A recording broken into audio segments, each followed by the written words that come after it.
ऐसी वीडियो रोज देखने के लिए आप मेरी वीडियो को लाइक करें, इस पे कमेंट करें और अपने दोस्तों के साथ शेयर करें। और हाँ, अगर आप इस चैनल पे नए हैं तो इसे सब्सक्राइब करना ना भूलें। करण गुलेरिया ने बिल्कुल पोलाइटली अनिका की बात मानते हुए कहा, ठीक है, जैसा तुम्हें ठीक लगे। घर के बाकी सब सदस्य भी एक के बाद एक अनिका के साथ बातें करने लगे। सिद्धार्थ गुलेरिया अपनी बहन को इस तरह अपने घर में देखकर काफी खुश था। काफी देर तक नंदिनी और सिद्धार्थ अनिका के साथ बातें करते रहे। सिद्धार्थ ने अनिका से कहा, इस घर में या दिल्ली में तुम्हें किसी चीज की जरूरत हो तो आधी रात को आवाज दे देना, तुम्हारा भाई तुरंत तुम्हारे लिए हाजिर हो जाएगा।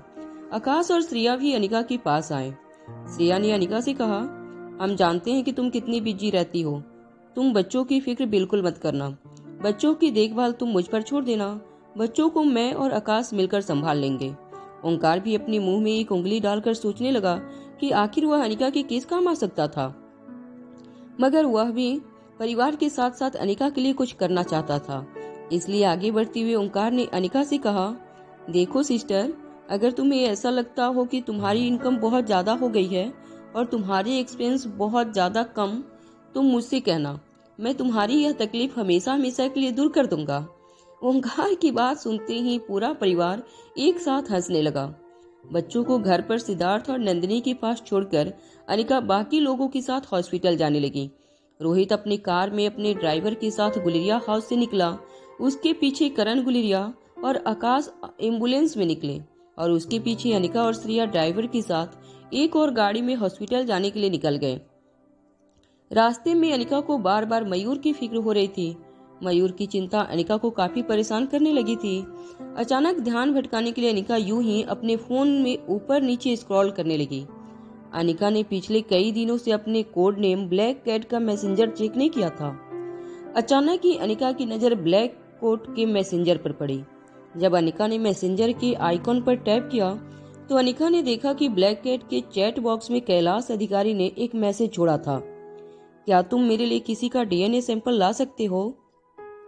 इस काम के लिए मैं हमेशा ही तुम्हारा कर्जदार रहूंगा, तुम्हें मुंहमांगी कीमत भी मिलेगी। श्रेया और नताशा की जो न्यूज फीड पड़ी थी उसमें कभी भी कैलाश अधिकारी का नाम मेंशन नहीं किया गया था। कैलाश अधिकारी भी इस वक्त दिल्ली में था, यह बात अनिका बिल्कुल नहीं जानती थी। ब्लैक कैट के चैट बॉक्स में कई लोगों ने ब्लैक कैट को सुपारी ऑफर की थी। कंटेक्ट किलिंग के लिए बड़ी बड़ी ऑफर्स ब्लैक कैट के सामने रखी गई थी, मगर कहीं न कहीं ब्लैक कैट यानी कि अनिका के मन में कैलाश अधिकारी के लिए रिस्पेक्ट थी, क्योंकि भले ही कैलाश अधिकारी अंडरवर्ल्ड से जुड़ा था, कैलाश अधिकारी ने आज तक जितने भी कॉन्ट्रैक्ट ब्लैक कैट को दिए थे वह कॉन्ट्रैक्ट करप्ट लोगों के खिलाफ थे। न ही कैलाश अधिकारी ने आज तक किसी औरत के खिलाफ कोई कॉन्ट्रैक्ट दिया था और न ही कभी किसी बच्चे की किडनैपिंग का कॉन्ट्रैक्ट ब्लैक कैट को ऑफर किया था। ब्लैक कैट को जितने भी अंडरवर्ल्ड से जुड़ी लोग कॉन्टैक्ट करते थे उसमें से ज्यादातर लोग किडनैपिंग के केस कॉन्टैक्ट ब्लैक कैट को ऑफर करते थे, मगर ब्लैक कैट ने आज तक कभी भी किसी इनोसेंट को नुकसान पहुंचाने वैसा कॉन्ट्रैक्ट हाथ नहीं लिया था और ना ही आज तक कैलाश अधिकारी ने ऐसा कोई कॉन्ट्रैक्ट ब्लैक कैट को ऑफर किया था। इसलिए जब भी कैलाश अधिकारी का मैसेज ब्लैक कैट के इनबॉक्स में आता तो अनिका एक बार जरूर उसका कांटेक्ट डिटेल्स और उसकी ऑफर जान लेती, मगर इस बार बात कुछ और थी। अनिका के लिए फिलहाल उसकी जिंदगी का सिर्फ एक ही मकसद था, किसी भी तरह मयूर गुलेरिया को अपने पैरों पर खड़ा करना। इसके अलावा अनिका को ना कुछ दिखने वाला था और ना ही कुछ सूझने वाला था। अनिका ने रिप्लाई करते हुए लिखा, सॉरी, मेरे लिए इस वक्त यह कांटेक्ट उठाना पॉसिबल नहीं है। मैं इस वक्त दिल्ली में हूँ, यूरोप से कई माई दुल।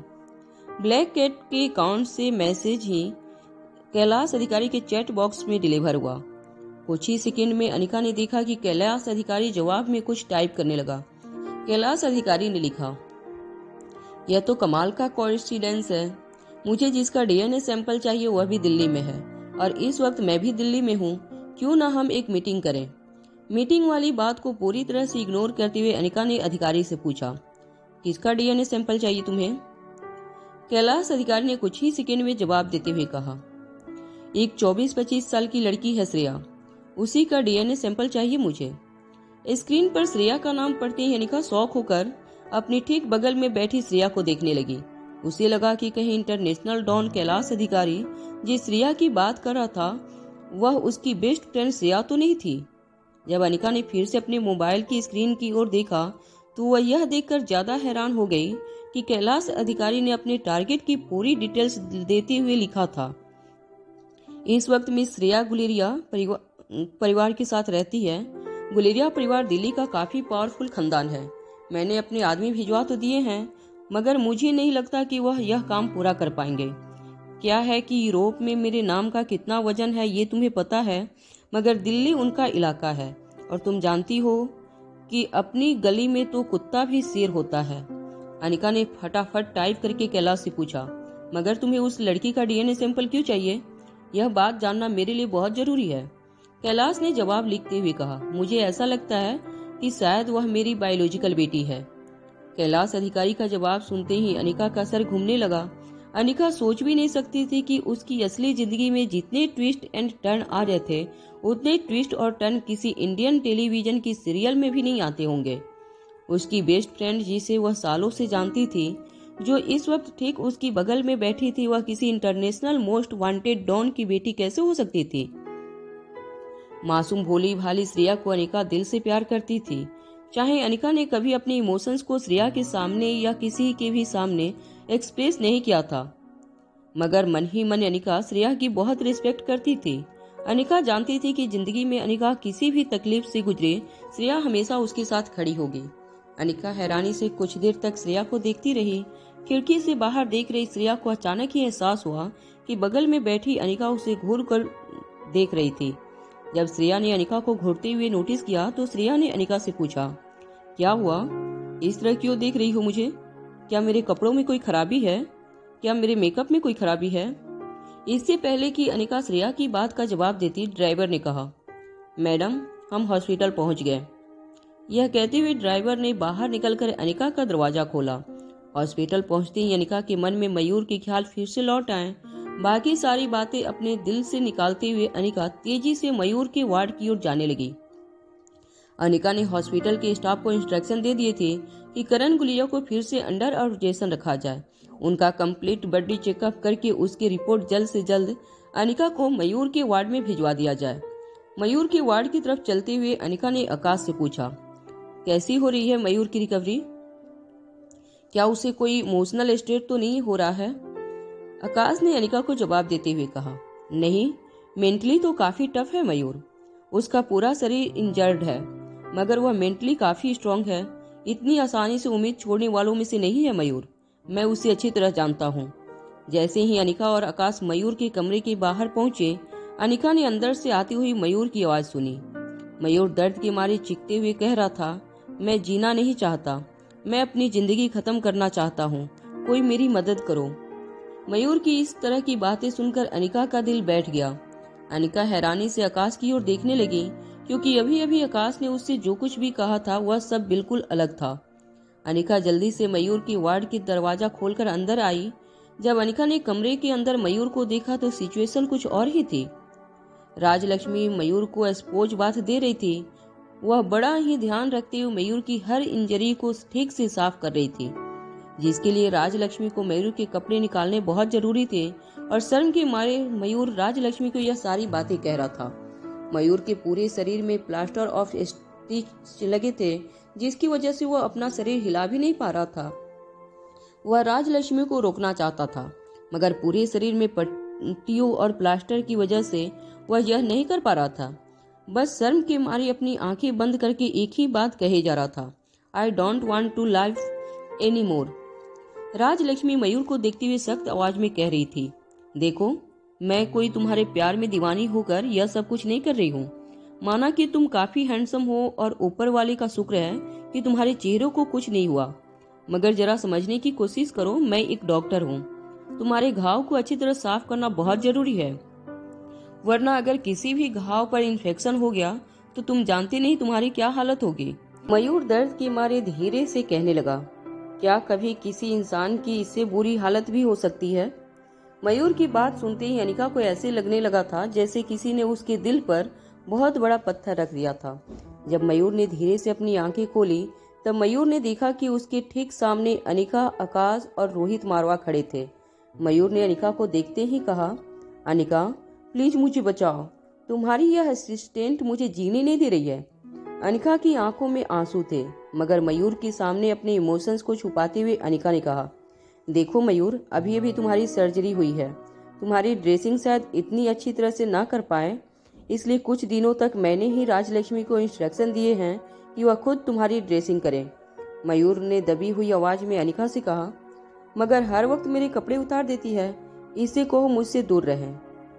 राजलक्ष्मी ने भी अपनी आवाज जरा सी ऊंची करते हुए कहा, देखो मैडम की कजिन, भले ही मैं मैडम की असिस्टेंट हूँ, मगर मैं भी एक बहुत रिप्यूटेड डॉक्टर हूँ, कई सर्जरी कर चुकी हूँ, मगर तुम जितना शर्मिला पेशेंट मैंने आज तक नहीं देखा।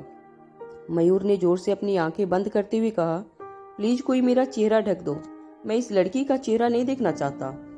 अनिका और आकाश मयूर के पास आए और मयूर से कहने लगे, तुम बिल्कुल फिक्र मत करो, तुम बहुत जल्दी ठीक हो जाओगे। यह बात सुनते ही मयूर ने अनिका की ओर देखकर पूछा, और कितने दिन लगेंगे मेरे प्लास्टर खोलने में? मयूर की बातों से यह साफ जाहिर था कि अभी तक मयूर यह बात नहीं जानता था कि वह जिंदगी में कभी शायद दोबारा अपने पैरों पर खड़ा नहीं हो पाएगा।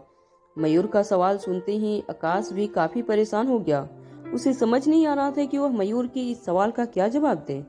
मगर अनिका एक डॉक्टर होने के नाते यह जानती थी कि पेशेंट की रिकवरी के लिए सबसे जरूरी होती है उसकी मेंटल स्ट्रेंथ। वह मयूर को डिमोरलाइज नहीं करना चाहती थी, साथ साथ वह मयूर को झूठी उम्मीद भी नहीं देना चाहती थी। इसलिए अनिका ने बड़े ही प्यार से मयूर को समझाते हुए कहा, देखो तुम्हें अपनी बहन पर भरोसा करना होगा। हो सकता है तुम्हें फिर से चलने में कुछ वक्त लग जाए, जैसे कि 2 महीने, 4 महीने, 6 महीने, या हो सकता है 2 साल, मगर तुम्हें मुझ पर भरोसा रखना होगा। मैं तुम्हें जरूर दोबारा अपने पैरों पर खड़ा कर दूंगी। मयूर ने अपनी बहन की ओर देखकर मुस्कुराते हुए कहा, मुझे तुम पर पूरा भरोसा है, मगर तुम्हारी इस असिस्टेंट पर बिल्कुल नहीं। राजलक्ष्मी ने गुस्से से मयूर की ओर देखते हुए कहा, ठीक है, जा रही हूँ मैं, रख लेना कोई और नर्स। राजलक्ष्मी को अचानक ही उबासी आने लगी। राजलक्ष्मी ने सबको एक्सक्यूज मी कहते हुए अनिका से कहा, सॉरी मैडम, वह पिछले कई घंटों से मैं सोई नहीं हूँ, मुझे आराम की सख्त जरूरत है। मिस्टर मारवा ने मुझे डीएनए सैंपल टेस्ट करवाने को कहा था, मैं उनका इंतजार करती रही, मगर उन्होंने मुझे कोई सैंपल नहीं भिजवाया। अनिका हैरान होकर आकाश और रोहित मारवा की ओर देखने लगी। रोहित और आकाश अनिका से कुछ छुपाना नहीं चाहते थे, मगर जब अनिका नींद में थी तब गुलेरिया हाउस और श्रेया की जिंदगी में बहुत कुछ हो चुका था। वक्त आ गया था कि अनिका को सब कुछ सच सच बता दिया जाए। आकाश और रोहित ने अनिका को सारी बातें एक्सप्लेन करने के बाद कहा कि उन्हें शक था कि शायद मशहूर इंटरनेशनल डॉन कैलाश अधिकारी ही श्रेया के बायोलॉजिकल फादर थे। रोहित और आकाश की बात सुनकर अनिका को ऐसा लगने लगा था जैसे उसके सर पे अभी अभी किसी ने बॉम्ब एक्सप्लोजन किया था।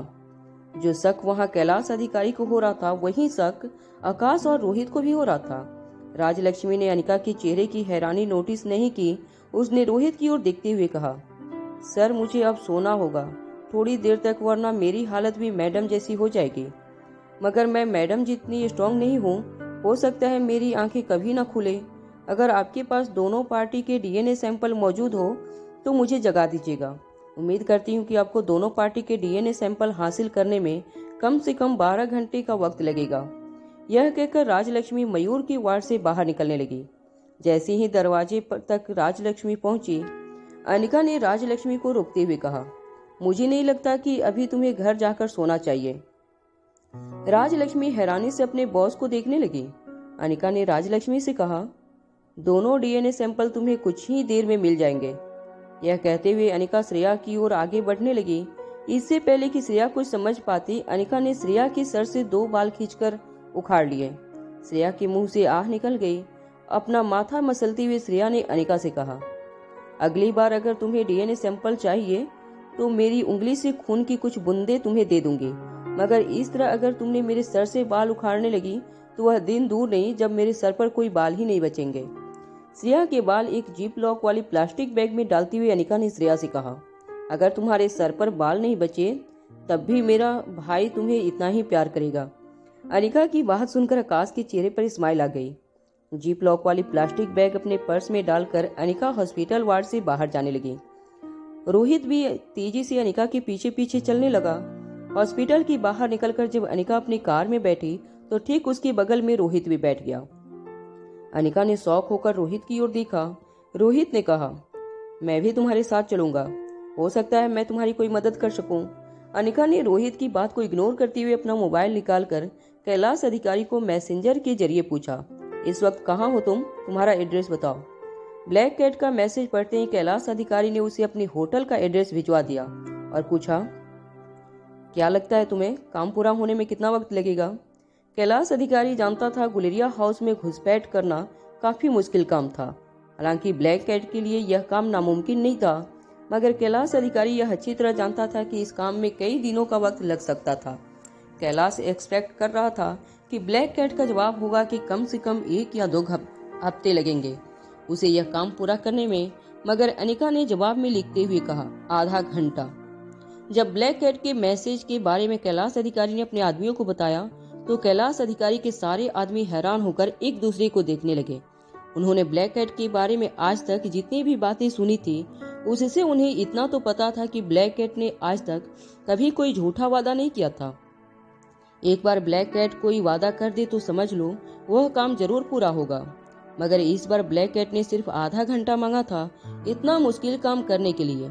कैलाश अधिकारी के साथ साथ उसके आदमी भी समझने लगे थे कि इस बार शायद ब्लैक कैट ने इस काम को कुछ ज्यादा ही हल्के में ले लिया था। शायद ब्लैक कैट को गुलेरिया परिवार के पावर के बारे में कोई एहसास नहीं था। गुलेरिया हाउस की सिक्योरिटी सिस्टम दुनिया की कई जेलों से भी ज्यादा एडवांस और स्ट्रिक्ट थे। कैलाश ने अपने ऑर्गेनाइजेशन के कई आदमियों को गुलेरिया हाउस भेजा था, मगर गुलेरिया हाउस के अंदर दाखिल होना किसी के बस में नहीं था। गुलेरिया हाउस के आसपास 3 किलोमीटर तक काफी स्ट्रिक्ट सिक्योरिटी सिस्टम बिठाई गई थी। अगर कोई भी सस्पिशियस आदमी इस दायरे के अंदर दाखिल होने की कोशिश करता तो उसे एलिमिनेट करने के लिए मयूर गुलेरिया ने अपने सीक्रेट एजेंट को हर जगह तैनात कर रखा था। भले ही मयूर गुलेरिया इस वक्त हॉस्पिटल में जिंदगी और मौत के बीच लड़ रहा था, मगर मयूर के वफादार सिक्योरिटी एजेंट अभी भी अपनी जिम्मेदारी बखूबी निभा रहे थे। कैलाश अधिकारी और उसके आदमी लगातार आधे घंटे तक अपने कमरे में बैठकर कैलाश अधिकारी के फोन पर नजरें बनाए रुकी रहे। आधा घंटा पूरा होते ही कैलाश अधिकारी ने अपना फोन उठाया, मगर इससे पहले कि वह ब्लैक कैट को कोई मैसेज करता उसके मोबाइल स्क्रीन पर ब्लैक कैट का मैसेज फ्लैश होने लगा, नीचे आ जाओ, तुम्हारे काम की चीज तुम्हें मिल जाएगी। ब्लैक कैट का मैसेज पढ़ते ही कैलाश अधिकारी के चेहरे पर एक्साइटमेंट आ गई। उसे यकीन नहीं हो रहा था कि ब्लैक कैट अपने काम में हर बार इतनी एफिशिएंसी कैसे दिखाता था। किसी को पता नहीं था कि ब्लैक कैट लड़का था या लड़की थी, वह किस देश को बिलोंग करता था, मगर सब एक बात अच्छी तरह जानते थे कि एक बार ब्लैक कैट कोई कंटेक्ट आसानी से नहीं उठाता था, मगर एक बार उसने कोई कंटेक्ट हाथ में ले लिया तो वह काम कभी अधूरा नहीं छोड़ता था। मगर इस बार ब्लैक कैट ने अपना पिछला हर रिकॉर्ड तोड़ दिया था। सिर्फ आधे घंटे में इतना बड़ा काम कर दिया था जिस काम को कई कई सालों तक लोग नहीं कर पाते थे। वह काम चुटकियों में ब्लैक कैट ने कर दिया था। कैलाश के आदमियों ने यहाँ तक सुन रखा था कि ब्लैक कैट कोई आम इंसान नहीं है। अंडरवर्ल्ड में ऐसी भी एक अफवाह चल रही थी कि ब्लैक कैट तो कोई एलियन है जो मुश्किल से मुश्किल काम भी आसानी से पूरा कर लेता था। आज उस अफवाह पर कैलाश अधिकारी के आदमियों को कुछ कुछ यकीन होने लगा था। मैसेज पढ़ते ही कैलाश अधिकारी के कुछ खास आदमियों के साथ अपने कमरे से बाहर निकलकर होटल लॉबी में जाने के लिए लिफ्ट से नीचे उतरने लगा। कैलाश अधिकारी काफी एक्साइटेड था। वह होटल लॉबी में पहुंचकर ब्लैक कैट को देखना चाहता था। वह शायद अंडरवर्ल्ड का पहला शख्स होगा जो आज ब्लैक कैट को फेस टू फेस मिलने वाला था। ब्लैक कैट के साथ मीटिंग करने के लिए कैलाश ने काफी साल इंतजार किया था। आखिरकार आज वह ब्लैक कैट से फेस टू फेस मिलेगा। अंडरवर्ल्ड में कैलाश अधिकारी की पकड़ सबसे मजबूत हो जाती अगर ब्लैक कैट कैलाश और उसकी ऑर्गेनाइजेशन के साथ हाथ मिला ले। इन सब ख्यालों से जब लिफ्ट ग्राउंड फ्लोर पर पहुंची तो कैलाश एक्साइट होकर दरवाजे खुलते ही बाहर की ओर चलने लगा। तभी कैलाश एक लड़की से टकरा गया। उस लड़की ने अपना हाथ मसलते हुए कैलाश से कहा, can't you see properly mister? Kailash और उसके आदमी किसी भी बेगुनाह को कभी अपना पावर दिखाकर डराया नहीं करते थे। इसलिए कैलाश ने उस लड़की से माफी मांगी और ब्लैक कैट को ढूंढते हुए होटल लॉबी में यहाँ वहाँ देखने लगे। कैलाश लगातार अपने एक हाथ की हथेली खुजलाने लगा। ऐसा लग रहा था जैसे कैलाश की हथेली में मच्छर काटने की वजह से खुजली हो रही थी। मगर इस वक्त कैलाश का ध्यान पूरी तरह से ब्लैक कैट को ढूंढने में लगा हुआ था। कैलाश और उसकी आदमियों ने चारों तरफ खड़े लोगों की भीड़ में ब्लैक कैट के चेहरे को पहचानने की कोशिश की, मगर भीड़ के बीच यह कहना बहुत मुश्किल था कि इनमें से ब्लैक कैट का चेहरा कौन सा था। कैलाश की सांसें तेज होने लगी थी। एक तो उसे श्रेया के डीएनए सैंपल का बेसब्री से इंतजार था और दूसरा उसे ब्लैक कैट के साथ फेस टू फेस मीटिंग करने का मौका मिलने वाला था। कुछ देर तक ब्लैक कैट का इंतजार करने के बाद कैलाश ने अपनी जेब से फोन निकाला और जैसे ही ब्लैक कैट को मैसेज करने के लिए कैलाश ने टाइप करना शुरू किया, ब्लैक कैट ने कैलाश को मैसेज करके बताया, it's in your left pocket. Screen पर लिखे मैसेज को पढ़कर कैलाश अधिकारी हैरान रह गया। उसने जब अपने लेफ्ट पॉकेट में हाथ डाला तो उसे यह महसूस हुआ कि उसके पॉकेट के अंदर एक प्लास्टिक बैग मौजूद थी, जिसके अंदर श्रेया के 2 बाल रखे हुए थे। श्रेया का डीएनए सैंपल कैलाश अधिकारी के हाथ में था। ब्लैक कैट ने अपना कांटेक्ट पूरा कर लिया था, मगर ब्लैक कैट आखिर था कौन? कैलाश और उसकी आदमी हैरान होकर यहाँ वहाँ देखने लगे। कैलाश अपने आदमियों को चीख चीख कर पूछने लगा, यह प्लास्टिक बैग मेरी जेब में पहुंची कैसे? हम में से किसी को पता कैसे नहीं चला? क्या तुम सबके सब बेवकूफ हो? तभी कैलाश के एक आदमी ने कुछ याद करते हुए कैलाश से कहा, सर वो लड़की जो लिफ्ट से बाहर निकलती ही आपसे टकराई थी। यह कहते हुए वो आदमी रुक गया। दूसरे एक आदमी ने बात पूरी करते हुए कहा, सर इसका मतलब यह है कि जो लड़की आपसे टकराई थी वही ब्लैक कैट थी। कैलाश और उसके आदमी फिर से लिफ्ट की ओर दौड़े, मगर लिफ्ट होटल के टॉप फ्लोर पर पहुंच चुकी थी। कैलाश ने मुड़कर अपने सारे आदमियों से पूछा, क्या तुम में से किसी को उस लड़की की शक्ल याद है? वह कैसी दिखती है? उसके बाल कैसे थे? उसकी आंखें कैसी थी? कुछ भी बताओ मुझे। कैलाश अधिकारी के सारे आदमी एक के साथ सोच में पड़ गए, मगर सबसे शॉकिंग बात यह थी कि किसी को उस लड़की का चेहरा तक याद नहीं आ रहा था। किसी ने कहा कि उसका चेहरा मास्क से ढका हुआ था, तो किसी ने कहा कि उसने सन ग्लासेज पहने थे, तो किसी ने कहा कि उस लड़की ने हेल्ट पहनती थी, मगर कोई उस लड़की के चेहरे को डिस्क्राइब नहीं कर पा रहा था। आखिरकार सभी लोग हार मान गए और उन्होंने यह एक्सेप्ट कर लिया कि ब्लैक कैट उनके सामने आकर गुजर चुकी थी, मगर उन्हें अभी भी ब्लैक कैट के हुलिये के बारे में कुछ नहीं पता। तभी एक आदमी ने यह भी कहा, हो सकता है कि वह खुद ब्लैक कैट ना होकर उसने अपने किसी सबऑर्डिनेट को भेजा हो सकता है ब्लैक कैट कोई लड़की नहीं मगर कोई पुरुष हो। उस आदमी की बात सुनकर कैलाश भी गहरी सोच में पड़ गया। रोहित की कार में बैठे हुए अनिका ने अपना मास्क और अपनी हैट उतारी और अपनी सन ग्लासेज को अपनी आंखों के ऊपर करके अपने फोरहेड पर रखते हुए रोहित से कहा, चलो काम पूरा हो गया। यह कहने के बाद अनिका ने एक छोटी सी डिब्बी में रखी एक पतली सी नीडल रोहित को दिखाई। उस सुई के टिप पर खून की कुछ बूंदें नजर आ रही थीं। जब अनिका कैलाश अधिकारी से टकराई थी तो बड़ी ही सफाई से अनिका ने एक हल्की सी सुई कैलाश की हथेली पर चुभोते हुए उसका ब्लड सैंपल कलेक्ट कर लिया था। वहां कैलाश अधिकारी होटल की लॉबी में अपनी हथेलियां खुजलाता हुआ यह सोचता रहा कि आखिर ब्लैक कैट के साथ उसकी अगली मुलाकात कब और कैसे होगी। जब रोहित और अनिका फिर से अस्पताल मयूर गुलेरिया के वार्ड में पहुंचे, तब अनिका ने सुना मयूर जोर जोर से आकाश को कह रहा था, यह कैसे हो सकता है? तीसरा कौन टीम चैंपियनशिप मेरे बिना कैसे जीत सकती है? सच बताओ, क्या दीदी के साथ खुद डिफेंडिंग चैंपियन टीम बनाकर उतरा था? सच बताना मुझे। मयूर गुलेरिया अच्छी तरह जानता था कि दीदी अकेली काफी पावरफुल थी, मगर चैंपियनशिप राउंड में फाइनल में पहुंचे हुए 3 लोगों को अकेले हराना दीदी के लिए भी थोड़ा मुश्किल था। मयूर की गैर हाजिरी में दीदी के पति में दीदी को सपोर्ट करने की जितनी ना ताकत थी और ना ही स्ट्रेंथ, यह बात मयूर अच्छी तरह जानता था। तो फिर जरूर जो तीसरा कौन टीम के साथ जुड़ा था वह दीदी जितना ही ताकतवर होगा। तभी 2 के मुकाबले 3 के अपोजिशन से लड़के ने बावजूद तीसरा कौन टीम चैंपियनशिप जीतने में कामयाब हुई थी। जब अचानक ही मयूर के मुंह से डिफेंडिंग चैंपियन का नाम सुना तो अनिका अपने बगल में खड़े रोहित को देखने लगी। पिछले कुछ दिनों में जो कुछ भी हुआ था उसके बाद अनिका यह पूरी तरह से भूल चुकी थी कि वह जिस सुखबीर सर की एकेडमी के बड़े भैया और डिफेंडिंग चैंपियन से नफरत करती थी वह दरअसल और कोई नहीं बल्कि अनिका के दोनों बच्चों का बाप रोहित मारवा था। जब अनिका को अचानक यह बात वापस याद आई तो अनिका गुस्से और हैरानी से रोहित की ओर देखने लगी। रोहित ही सुखबीर सर की एकेडमी का डिफेंडिंग चैंपियन था। यह बात आकाश अच्छी तरह जानता था, मगर इस वक्त मयूर के सामने सारे खुलासे करना ठीक नहीं होगा। यह बात आकाश अच्छी तरह जानता था। अनिका ने अपने दोनों हाथ फोल्ड करके रोहित की ओर देखते हुए कहा, तो तुम हो सुखवीर सर की एकेडमी के बड़े भैया, डिफेंडिंग चैंपियन। काफी वक्त से मुझे तुम्हारा इंतजार था। जब आज मिल गए हो तो क्यों ना अखाड़े में एक एक हाथ हो जाए। अनिका ने रोहित की आंखों में आंखें डालकर उसे चैलेंज किया। चलो एक एक हाथ हो जाए। अनिका की बात सुनकर रोहित कंफ्यूज हो गया। उसे समझ नहीं आ रहा था कि अनिका मजाक कर रही थी या वह सीरियस थी। जहां अनिका और रोहित की जिंदगी में इतना कुछ चल रहा था, मगर अनिका को अब भी उसकी राइवली याद थी।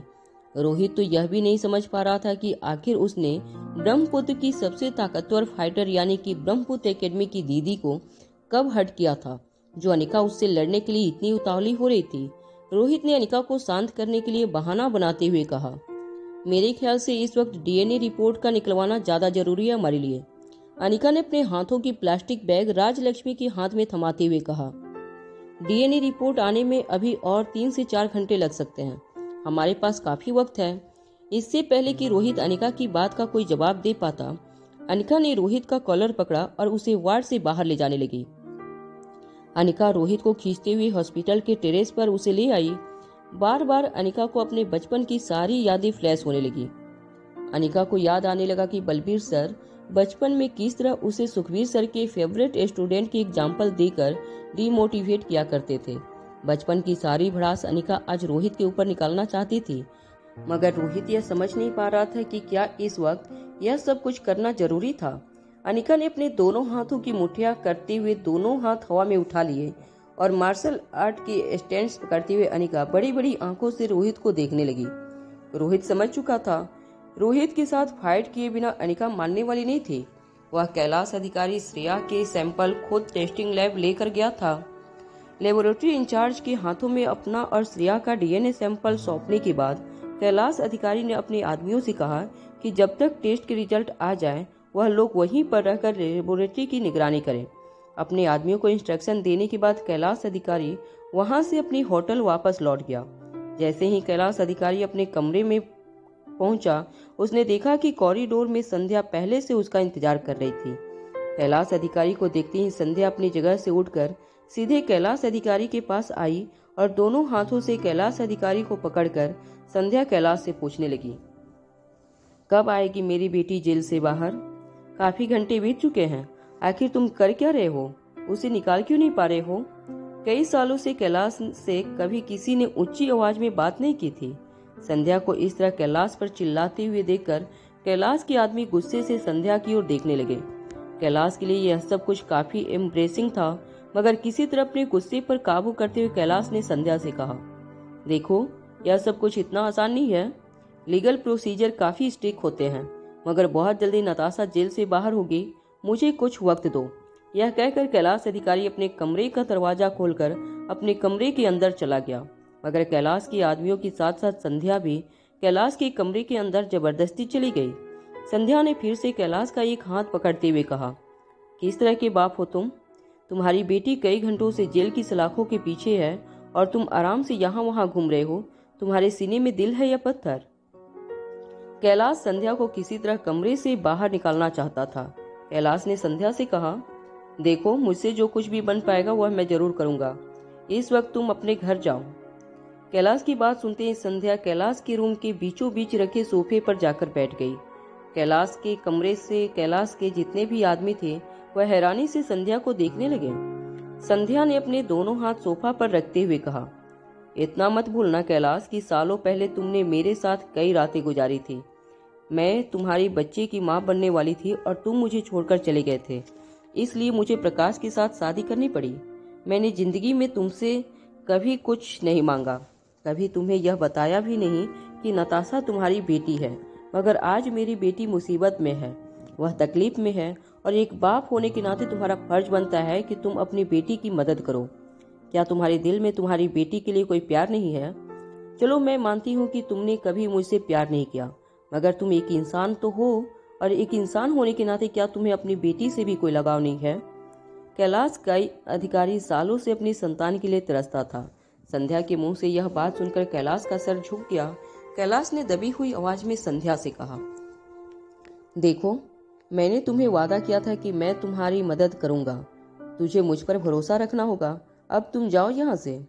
संध्या ने अपना एक हाथ जोर से सोफा पर पटकते हुए कहा, नहीं, मैं यहाँ से नहीं जाऊंगी। जब तक तुम मेरी बेटी को जेल से बाहर नहीं निकाल पाते, मैं यहीं बैठी रहूंगी।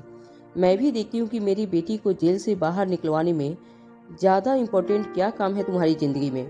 कैलाश अधिकारी के आदमी अच्छी तरह जानते थे कि अगर यही बात संध्या के अलावा किसी और ने कही होती तो कैलाश उसे उठाकर कमरे से बाहर फेंक चुका होता। मगर यहाँ बात संध्या की थी और संध्या वह औरत थी जो कैलाश अधिकारी की इकलौती संतान की माँ थी। कैलाश अधिकारी ने अपने आदमियों से इशारा किया कि वह किसी तरह उस औरत को कमरे से बाहर निकाले, मगर इससे पहले कि कैलाश अधिकारी के आदमी कोई एक्शन लेते, कैलाश का फोन बजने लगा। कैलाश ने देखा कि लेबोरेटरी में तैनात उसके एक आदमी ने उसे कॉल किया। कैलाश ने कॉल उठाते ही अपने आदमी से पूछा, क्या हुआ, डीएनए टेस्ट रिपोर्ट आ गए? कैलाश अधिकारी के आदमी ने जवाब देते हुए कहा, जी सर, डीएनए टेस्ट की रिपोर्ट आ गई है। वह लड़की श्रेया आपकी बेटी है। कैलाश अधिकारी ने जोर से फोन अपने हाथ की ग्रिप में पकड़ लिया। कैलाश अधिकारी का सच सच निकला था। कहीं न कहीं जब से संध्या ने कैलाश अधिकारी को यह बताया था कि नताशा उसकी बेटी है, तब से लेकर अब तक कैलाश को संध्या की बात पर भरोसा नहीं हो रहा था। किसी वजह से कैलाश को बार बार यह लग रहा था कि नताशा नहीं बल्कि श्रेया उसकी बेटी थी। सोफा पर अपनी टांग पर टांग चढ़ाकर बैठी हुई संध्या को फोन पर कैलाश अधिकारी के आदमी की बातें सुनाई दे रही थी, मगर कैलाश अधिकारी के बदलते हुए फेशियल एक्सप्रेशन देखकर संध्या समझ चुकी थी कि जरूर कुछ न कुछ गड़बड़ थी। फोन पर कैलाश अधिकारी के आदमी ने अपनी बात आगे बढ़ाते हुए कहा, सर, वह पहले जो डीएनए सैंपल दिए गए थे वह मिस श्रेया के ही थे। असलियत तो यह है कि नताशा आपकी बेटी नहीं है, मगर आपकी बेटी की गुनहगार है।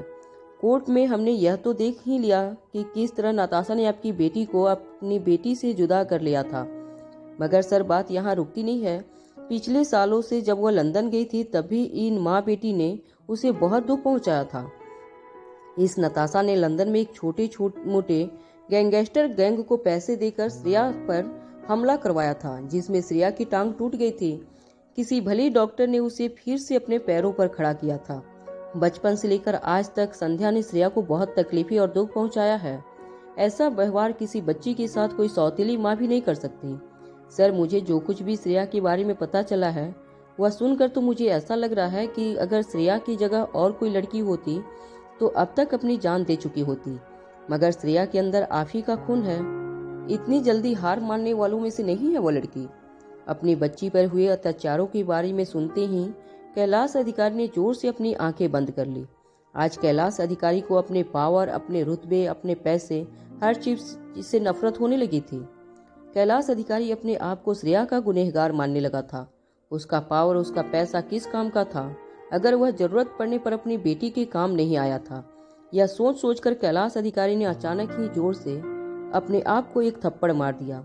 अपने आप को थप्पड़ मारने में कैलाश अधिकारी ने अपने शरीर की पूरी ताकत झोंक दी थी। थप्पड़ की गूंज इतनी तेज थी कि पूरे कमरे में कुछ देर तक थप्पड़ की गूंज गूंजती रही। कैलाश को इस तरह अपने आप को मारते हुए देखकर संध्या के हाथ पांव ठंडे हो गए। वो समझ चुकी थी कि जरूर कोई न कोई गड़बड़ थी। जब कैलाश ने अपनी आंखें खोली तो उसके सामने सोफे पर बैठी हुई संध्या दिखाई दी। वह धीरे से संध्या की ओर आगे बढ़ने लगा। कैलाश की आंखों में गुस्सा देखकर संध्या की सांसें अटकने लगी थी। संध्या के बिल्कुल पास पहुंचकर गहरी आवाज में कैलाश ने संध्या से पूछा, क्यों किया तुमने ऐसा मेरी बेटी के साथ? संध्या हैरानी से कुछ देर तक कैलाश को देखती रही। कैलाश ने इस बार अपना सवाल रिपीट करते हुए जोर से पूछा, बताओ मुझे, क्यों ऐसा किया तुमने मेरी बेटी के साथ? हड़बड़ाती हुई आवाज में संध्या ने जवाब देते हुए कहा, यह तुम क्या कह रहे हो? कैलाश, मैं तो बहुत प्यार करती हूँ तुम्हारी नताशा से। यह सुनते ही कैलाश ने अपना एक पांव ठीक संध्या के बगल में सोफे पर रखते हुए भारी और ऊंची आवाज में चिल्लाते हुए कहा, नताशा नहीं मेरी बेटी है। मैं जानता हूँ कि श्रेया मेरी औलाद है। इस बात पर संध्या ने भटकती हुई आवाज में कैलाश से कहा, नहीं नहीं कैलाश, जरूर तुम्हारी कोई मिसअंडरस्टैंडिंग हो रही है। कैलाश ने संध्या की आंखों में आंखें डालकर कहा, मेरे पास श्रेया के डीएनए टेस्ट रिपोर्ट है। सच बताओ, तुमने कोर्ट में मुझे श्रेया के ही डीएनए सैंपल दिए थे ना? तुम्हारी हिम्मत कैसे हुई मेरे साथ इतना बड़ा धोखा करने की, और तुम्हारी हिम्मत कैसे हुई मेरी बेटी के साथ इस तरह का सलूक करने की, और अब यहाँ बैठी बैठी अपनी बेटी के लिए मुझसे भीख मांग रही हो।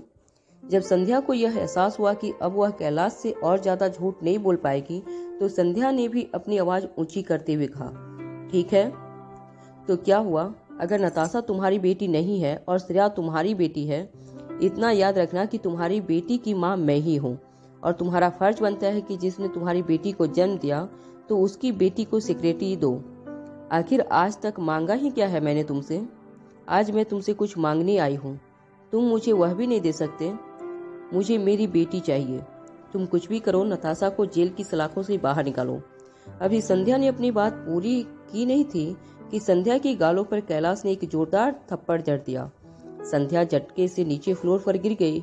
कुछ देर तक संध्या को होश नहीं आ रहा था। थप्पड़ का इम्पैक्ट इतना तेज था कि संध्या को लगने लगा था कि जैसे उसका दिमाग ठिकाने पर नहीं रहा था। संध्या ने सोचा कि उसकी एक झूठ से कैलाश अधिकारी गुलेरिया परिवार और मारवा परिवार के सामने खड़ा हो जाएगा और उसकी बेटी नताशा को बचा लेगा। मगर संध्या एक बात पूरी तरह से भूल चुकी थी कि कैलाश अधिकारी जैसे ताकतवर इंसान को अगर सच्चाई का पता चलता तो वह संध्या की क्या हालत कर सकता था। संध्या ने जैसे ही बहुत संभालती हुई अपनी आंखें खोली, उसने देखा कि कैलाश अधिकारी अपने हाथों में पिस्तौल लिए उसके सामने खड़ा था। कैलाश अधिकारी ने गन पॉइंट ठीक संध्या के फोरहेड पर रखा हुआ था। बंदूक अपने सामने देखकर संध्या की सांसें रुक गई। संध्या ने गिड़गिड़ाते हुए कैलाश अधिकारी से कहा, तुम ऐसा नहीं कर सकते, तुम मुझे नहीं मार सकते। कैलाश अधिकारी ने ट्रिगर पर अपनी उंगली रख दी थी।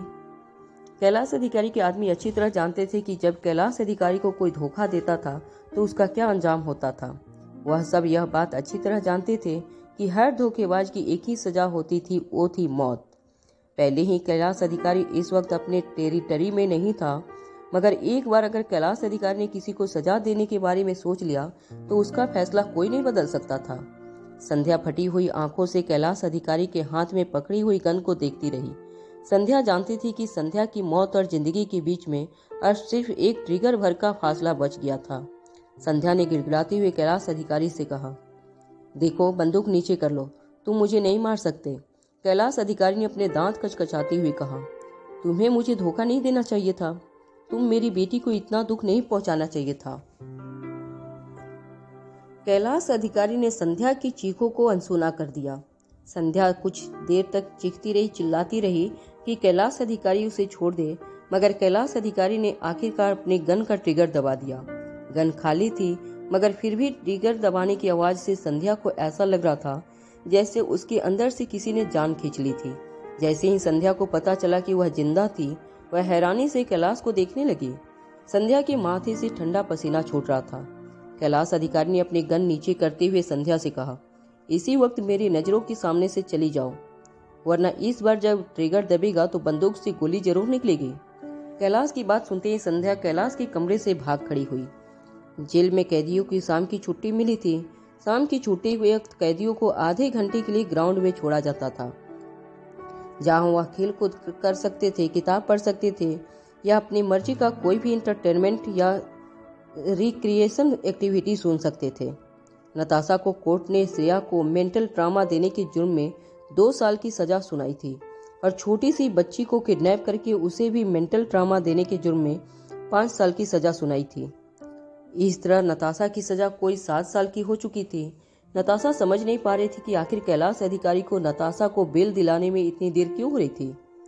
नताशा अब एक और दिन भी जेल में के अंदर नहीं गुजार सकती थी। जब बाकी कैदी लड़कियां अपनी अपनी चूज की हुई एक्टिविटी कर रही थी, तब नताशा चुपचाप एक कोने में बैठी अपना सर झुकाए यह सोच रही थी कि कब उसे जेल की 4 दीवारी से छुटकारा मिलेगा। तभी एक लंबी चौड़ी हट्टी कट्टी और नताशा के पास आकर खड़ी हो गई। जब नताशा ने अपनी नजरें उठाकर उस औरत को देखा तो वह औरत नताशा को घूर रही थी। उस औरत के बाल बिल्कुल छोटे थे, वो काफी लंबी थी और सेहत से काफी ताकतवर नजर आ रही थी। उसे देखकर ऐसा लग रहा था जैसे वह कई सालों से इसी जेल में कैद थी, इस जेल को जैसे उसने अपना घर बना लिया था। नताशा ने धीरे से उस औरत को पूछा, क्या तुम्हें कैलाश अधिकारी ने मेरी मदद के लिए भेजा है? नताशा का सवाल सुनने के बाद वह औरत बिना जवाब दिए बस नताशा को देखते हुए मुस्कुराने लगी। उस औरत की कुछ साथी लड़कियां उसके साथ नताशा के पास आई। उस औरत ने नताशा से कहा, हमें कहा गया है कि तुम्हारी अच्छी खातिरदारी करें। मेरी यह लड़कियां तुम्हारी अच्छी तरह से देखभाल करेंगी। यह कहते हुए वह औरत वहां से चली गई।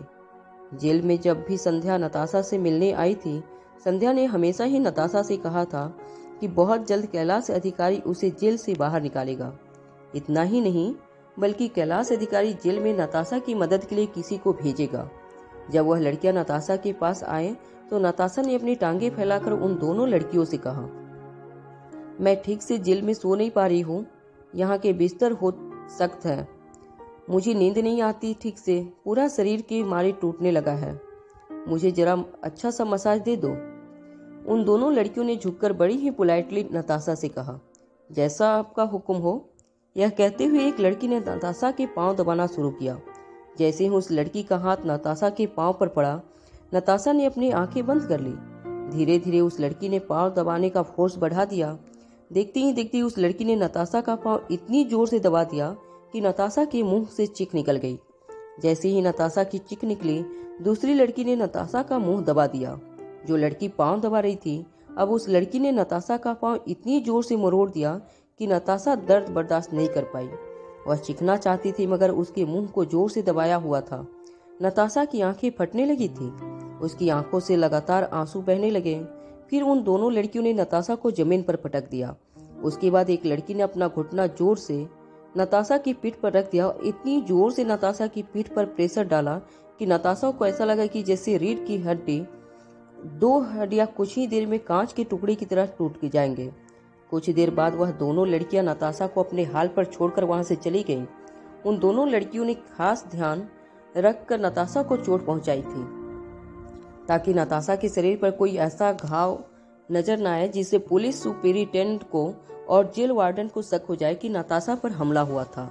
मगर जेल यूनिफॉर्म के अंदर नताशा के पांव और पीठ पर कई जगह सूजन नताशा को महसूस होने लगी थी।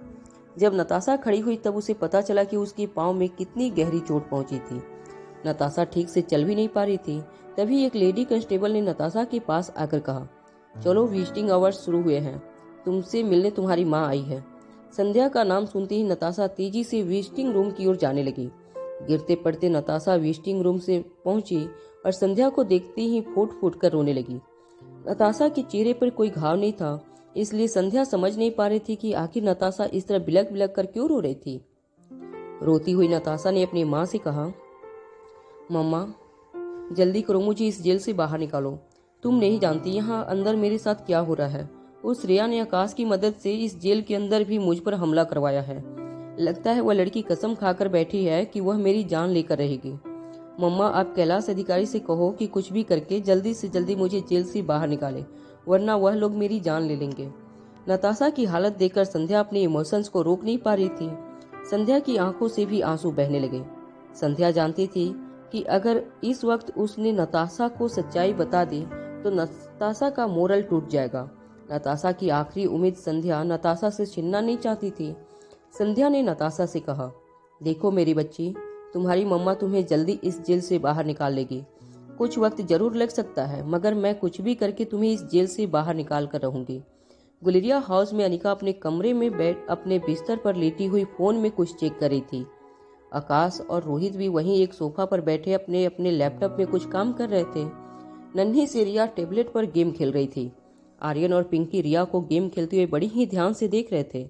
बच्चे जब अपने आप में बिजी थे तब कमरे में मौजूद सारे एडल्ट राजलक्ष्मी की डीएनए टेस्ट पूरी होने का इंतजार कर रहे थे।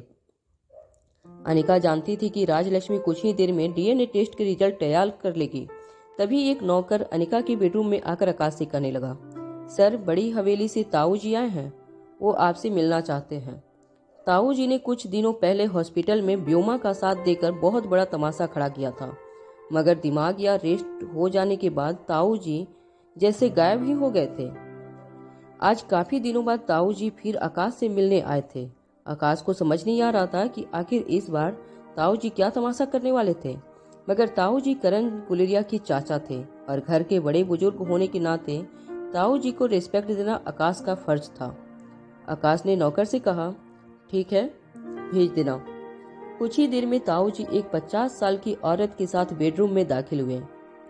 ताऊ जी की उम्र लगभग 80 साल की थी, मगर अपनी पहली पत्नी के गुजर जाने के बाद ताऊ जी ने दूसरी शादी कर ली थी। ताऊ जी का पूरा नाम था सज्जन कुमार गुलेरिया और ताऊ जी की पत्नी का नाम था सरला गुलेरिया। जैसे ही सरला ताऊ जी के साथ अनिका के कमरे में आई, कमरे के अंदर मौजूद लोगों को देखकर ताऊ जी के साथ साथ सरला भी चौंक गई। आकाश ने उन दोनों को देखते ही बड़ी ही पोलाइटली कहा, नमस्ते ताऊ जी। नमस्ते सरला चाची, आप लोग यहाँ अचानक? सरला ने कमरे में मौजूद अनिका और श्रेया की ओर देखा और फिर अनिका के पास जाते हुए आकाश से कहने लगी, हमने सुना है कि गुलेरिया हाउस में बहुत कुछ हो गया है। हमने सोचा कि एक बार जाकर तुम लोगों की खबर पूछ ले। इसके बाद सरला चाची ठीक अनिका के सामने आकर खड़ी हो गई। कुछ देर तक अनिका को देखने के बाद सरला ने कहा, तो तुम हो इस खानदान की खोई हुई बेटी अनिका? वाह, शकल तो बिल्कुल गुलेरिया खानदान की पाई हो तुमने। तुम्हें देखते ही मैं समझ गई थी कि तुम गुलेरिया परिवार का खून हो। परिवार में तुम्हारा स्वागत है। तुम्हारी इस चाची के पास तुम्हें देने के लिए ज्यादा कुछ तो नहीं है, मगर इस कंगन को तुम्हारी चाची का प्यार समझकर रख लो। यह कहते हुए सरला ने अपने हाथ से कंगन उतारकर अनिका के हाथ में रख दिया। कंगन को हाथ में पकड़ते ही अनिका समझ गई थी कि यह कंगन बहुत ही कीमती था। कंगन के ऊपर जो बनावट थी वह काफी पुराने जमाने की थी। यह कहा जा सकता था कि शायद इस कंगन जो बनावट थी कम से कम 100-150 साल पुरानी थी। कंगन का वजन काफी ज्यादा था। कंगन को देखकर अनिका ने सरला से कहा, मैं यह तोहफा नहीं ले सकती, यह तो काफी महंगा लग रहा है। सरला ने बड़े ही प्यार से अनिका के गालों पर हाथ फेरते हुए कहा, यह तो सिर्फ सोना है, मगर गुलेरिया परिवार को अपना असली कोहिनूर हीरा वापस मिला है और हीरे के सामने भला सोने की क्या औकात। रख लो इसे, यह तुम्हारी चाची का प्यार है, इस तरह ठुकराते नहीं है। सरला ने जिन शब्दों का प्रयोग करके अनिका के हाथ में कंगन थमाया था, अनिका कंगन लटाकर सरला की इंसल्ट नहीं करना चाहती थी, इसलिए अनिका ने चुपचाप कंगन अपने हाथ में पकड़ रखा। सरला मुस्कुराती हुई रोहित मारवा की ओर देखने लगी और कहने लगी, मैं जानती हूँ मारवा साहब कि आप बहुत जल्द हमारी बिटिया से शादी करने वाले हैं। एक चाची होने के नाते बस इतना कहूंगी, हमारी बच्ची को कभी दुख मत दीजिएगा।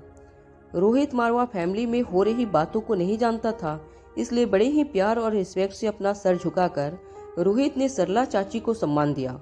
तभी सरला चाची की नजर कमरे में के कोने में खड़ी श्रेया पर पड़ी।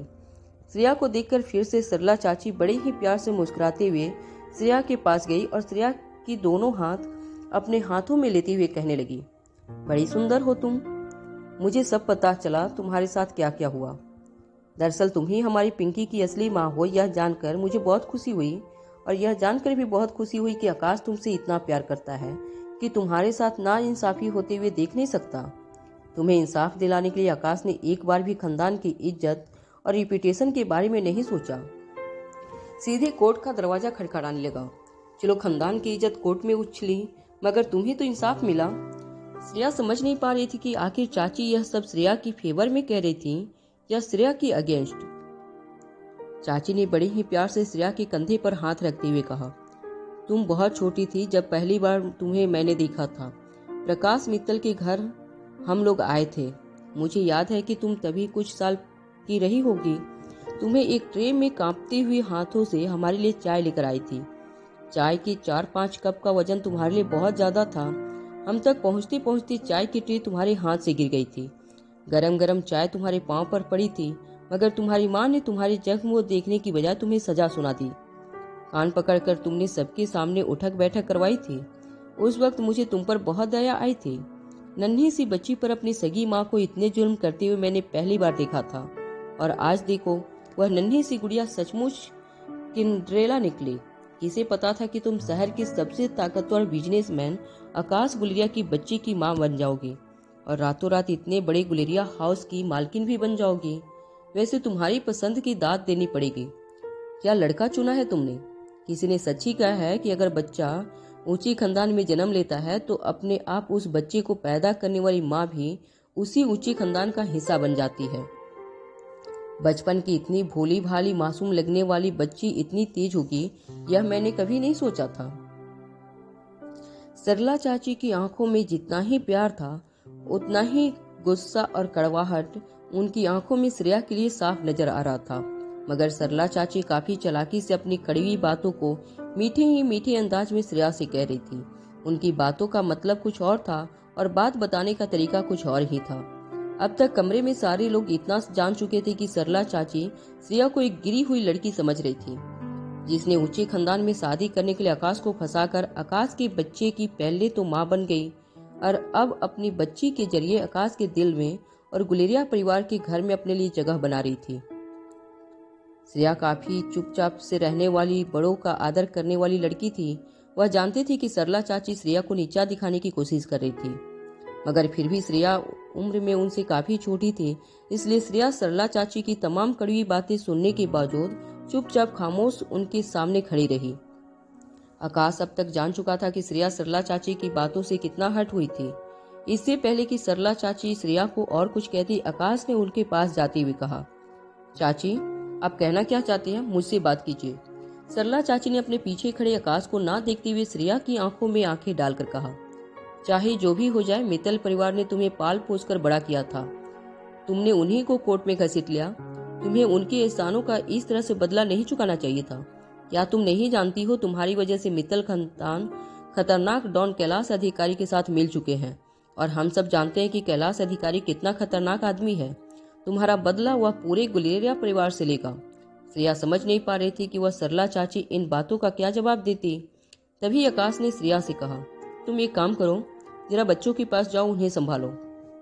मगर इससे पहले कि श्रेया वहां से निकलने की कोशिश करती, ताऊ जी ने श्रेया का रास्ता रुकते हुए कहा, रुक जाओ लड़की। और आकाश क्या गलत कहा तुम्हारी चाची ने? मैं इसीलिए यहाँ तुमसे मिलने आया हूँ क्योंकि पूरा गुलेरिया परिवार तुम्हें रोकना चाहता है। इस लड़की की वजह से वह कैलाश अधिकारी पूरे खानदान से बदला लेगा और फिर इस तरह बिना शादी के तुम दोनों एक साथ रहना भी तो ठीक नहीं है। गुलेरिया परिवार ने हमेशा ही लोगों के सामने सर उठाना सीखा है। इस लड़की की हरकतों की वजह से आज हमें सबके सामने सर झुकाकर चलना पड़ रहा है। श्रेया जानती थी कि बिना शादी किए उसका आकाश के साथ रहना समाज की नजरों में ठीक नहीं था। श्रेया भी इस तरह बिना शादी के गुलेरिया हाउस में रहना नहीं चाहती थी, मगर वह यह एक बात अच्छी तरह जानती थी कि अब वह अपनी बच्ची से अलग नहीं रह सकती थी और अगर वह पिंकी को अपने साथ अपने बिल्ला में ले जाती तो हमेशा इस बात का खतरा बना रहेगा कि कहीं नताशा कैलाश अधिकारी के आदमियों के साथ मिलकर पिंकी को कोई नुकसान पहुंचाने की कोशिश न करे।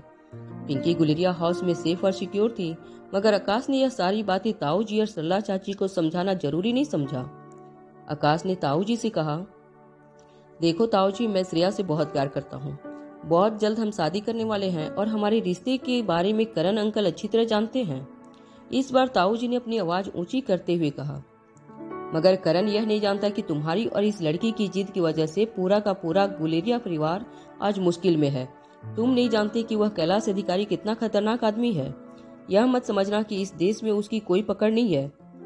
तुम जानते हो, पिछले दिनों जब बड़ा पॉलिटिशियन मारा गया था, उसमें कैलाश अधिकारी और उसकी गैंग का ही हाथ था और इतना खतरनाक आदमी आज मित्तल परिवार के साथ खड़ा है। तुम आने वाले खतरे को देख भी नहीं पा रहे हो और करण तो शायद कुछ देखना ही नहीं चाहता, मगर परिवार का बड़ा होने के नाते मेरा फर्ज बनता है कि मैं परिवार की सुरक्षा के बारे में सोचूं। अनिका और आकाश ताऊ जी के बिहेवियर से इतना तो समझ चुके थे कि ताऊ जी जो कुछ भी कह रहे थे वह परिवार के प्यार की वजह से नहीं, बल्कि सिर्फ इसलिए कह रहे थे ताकि वह किसी भी तरह श्रेया को इस घर से निकाल सके। मगर अनिका यह सोचने लगी कि ऐसा करने से आखिर ताऊ जी और सरला चाची को क्या हासिल होता। तभी सरला चाची ने अपना एक हाथ आकाश के कंधे पर रखते हुए कहा, देखो बेटा, मैं तुम्हारी दुश्मन नहीं हूँ, मैं तुम्हारी बड़ी चाची हूँ। तुम्हारे ताऊ जी ने बचपन से लेकर आज तक तुम्हारी प्रगति होते हुए देखा है। हमेशा वह तुम्हारा भला चाहते हैं। मैंने और तुम्हारे ताऊ जी ने तुम्हारे लिए एक बहुत अच्छी लड़की देखी है, हमारे खानदान और स्टेटस को शोभा दे ऐसी लड़की। तुम कहो तो तुम्हारी मुलाकात उससे करवा देते हैं, मगर मेहरबानी करके इस लड़की के साथ संबंध जोड़ने से पहले 100 बार सोच लेना। वह कैलाश अधिकारी इससे बदला लेने के लिए तुम्हें या फिर गुलेरिया परिवार में किसी को भी नुकसान पहुंचा सकता है। पूरे परिवार की सिक्योरिटी सिर्फ तुम्हारे फैसले पर निर्भर है। सोच समझकर फैसला लेना। इससे पहले कि आकाश सरला चाची की बात का जवाब दे पाता, एक नौकर दरवाजे के पास आकर खड़ा हो गया। उसने आकाश से कहा, सर, मिस्टर कैलाश अधिकारी आपसे मिलने आए हैं। कैलाश अधिकारी का नाम सुनते ही सरला और ताऊ जी फटी आंखों से एक दूसरे को देखने लगे। ऐसा लग रहा था मानो किसी ने उससे कह दिया हो कि कुछ ही देर में उनके सामने एक भूखा शेर आने वाला था। कैलाश का नाम सुनते ही हड़बड़ाती हुई आवाज में ताऊ जी ने आकाश से कहा, देख लिया तुमने तुम्हारे पागलपन का नतीजा। वह इंटरनेशनल डॉन कैलाश अधिकारी हमारे घर तक आ पहुंचा है। पता नहीं क्या आफत आने वाली है गुलेरिया परिवार पर, सिर्फ इस लड़की की वजह से। आकाश, रोहित और अनिका कुछ कुछ समझ चुके थे कि कैलाश अधिकारी उनसे मिलने क्यों आया था। कुछ ही घंटे पहले अनिका ने कैलाश अधिकारी को श्रेया के डीएनए सैंपल दिए थे। इसका मतलब साफ है कि कैलाश अधिकारी ने भी डीएनए टेस्ट करवाए होंगे। कैलाश अधिकारी नीचे हॉल में श्रेया का इंतजार करते हुए यहाँ से वहाँ घूम रहा था। जब कैलाश ने लिफ्ट से बाहर निकलते हुए रोहित, अनिका, आकाश और श्रेया को देखा तो उसकी नजर श्रेया पर घड़ी की घड़ी रह गई। श्रेया को देखते ही जैसे कैलाश के अंदर उबल रहा लावा एकदम से शांत हो गया था।